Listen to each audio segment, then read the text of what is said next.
تفسیر درِ منصور میں ہے، حضرت سیدنا عبداللہ بن عباس رضی اللہ تعالی عنہما کی روایت ہے۔ وہ فرماتے ہیں انسان کو انسان اس لیے کہا جاتا ہے کہ یہ نسیان سے بنا ہے۔ انسان کو انسان اس لیے کہا جاتا ہے کہ یہ نسیان سے بنا ہے۔ نسیان کا مطلب ہوتا ہے بھولنا۔ اللہ رب العالمین نے قرآن میں فرمایا نا کہ فنسیا، پس آدم علیہ السلام بھول گئے، حالانکہ بھولنے کا ان کا ارادہ نہیں تھا، بس فنسیا۔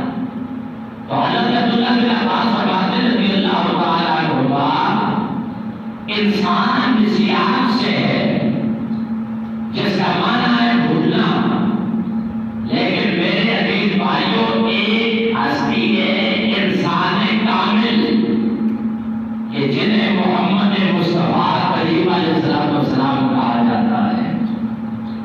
وہ ہستی پاک اس مقام مرتبہ شان عظمت کی حامل ذات ہے کہ میرے محبوب علیہ السلام کی زبان پاک سے جو کچھ زندگی میں خارج ہوا زبان سے نکلا تو وہ مبنی پر حق بھی تھا اور مبنی پر سچ بھی تھا۔ کیوں؟ قرآن کی دلیل ہے پیچھے۔ فرمایا وما ینطقو، اللہ نے فرمایا میرا محبوب کلام نہیں کرتا، نہیں بولتے اس وقت تک۔ وما ینطق عن الہویٰ ان هو الا وحی یوحیٰ، فرمایا میرا محبوب علیہ السلام اپنی خواہشات نفسانیہ سے نہیں بولتے، میرے آرڈر سے، میرے حکم سے بولتے۔ تو آپ بتائیں کہ جو ہستی اللہ کے حکم سے بولے اس کی زبان سے حق کے علاوہ اور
اور میں نے پہلے عرض کی کہ نبی پاک علیہ السلام نے جن مقامات